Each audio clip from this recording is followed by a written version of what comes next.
नमस्ते देवी और सज्जनो. आशाताईस रेसिपी मध्ये तुमचं खूप खूप मनापासून स्वागत आहे. तर चला मग आजची नवीन रेसिपी सुरू करू. आणि चॅनलवर नवीन असाल तर चॅनलला लाईक शेअर सबस्क्राईब जरूर करा. तर आज आपण कच्च्या आंब्याची रेसिपी बनवणार आहोत. आणि रेसिपीला गुळ आंबा बनवू शकता किंवा आंब्याचा मुरब्बा बनवू शकता.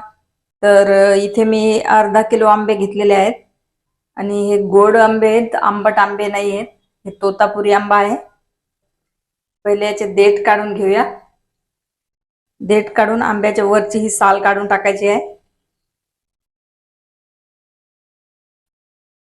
आंब्याचा सीझन सुरू झाला आणि आंब्याचे पदार्थ काही बनवले नाही हे तर होऊच शकत नाही.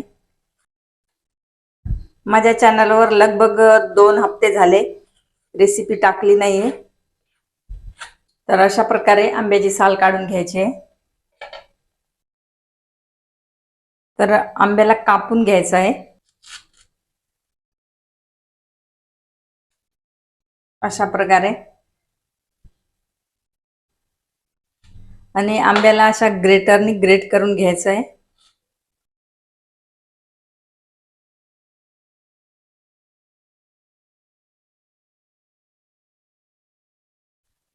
दोन्ही आंब्याला ग्रेट करून घेतलेला आहे. आणि बघा खूप छान असे लंबे लंबे लच्छे झालेले आहेत. चला याच्यासाठी एक चटपटीत असा मसाला बनवून घेऊया. तर गॅसवर कढाई ठेवलेली आहे गरम होण्यासाठी. कढाईमध्ये 1 चमच जिरं टाकून घेऊया. 1 चमच बडीशोप घेतलेली आहे. 9-10 काळे मिरे घेतलेले आहेत. 3-4 इलायच्या घेतलेल्या आहेत. 3-4 लवंगा घेतलेल्या आहेत.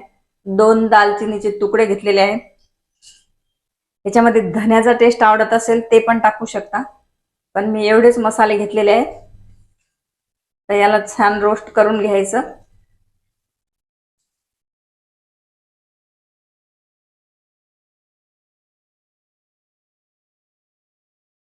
हा मसाला काढून मसाल्याला ग्राइंड करून घेऊया.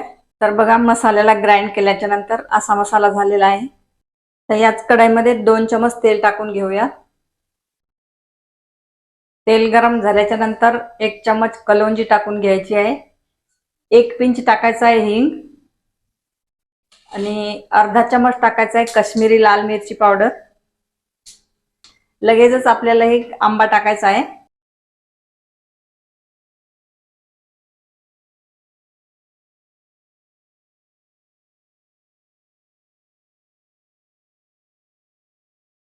आणि थोडंसं मीठ टाकून घेऊया. मिठाने खूप छान टेस्ट येतो.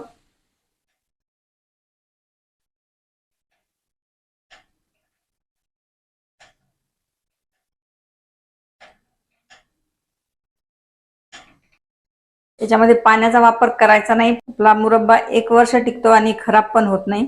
तर याच्यामध्ये टाकायचं आहे अर्धा किलो गूळ.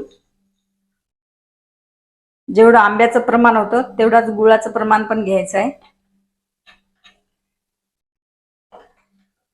मुरब्ब्यामध्ये गुळाचं पाणी सुटेल तर ते पाणी पूर्ण आटवायचं आहे. आणि याला झाकण ठेवून शिजवायची गरज नाही. असं शिजवून घ्यायचं आहे. आणि याच्यामध्ये गुळाऐवजी साखर पण टाकू शकता. बघा किती भारी कलर आलेला आहे.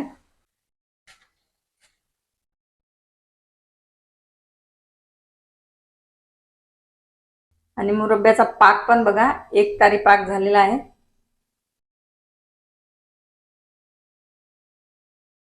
तर याच्यामध्ये टाकायचा हा ग्राइंड केलेला मसाला. याला करायचं आहे मिक्स. काही आंब्याचे पदार्थ काही बनवत असाल तर अशा स्टीलच्या कढाईमध्येच बनवायचे किंवा नॉनस्टिक कढाईमध्ये बनवायचे.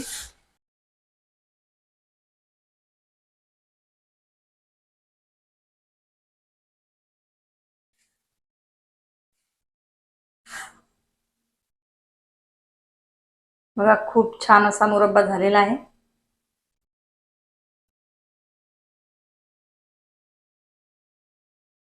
तर मुरब्बा सर्व करण्यासाठी तयार आहे.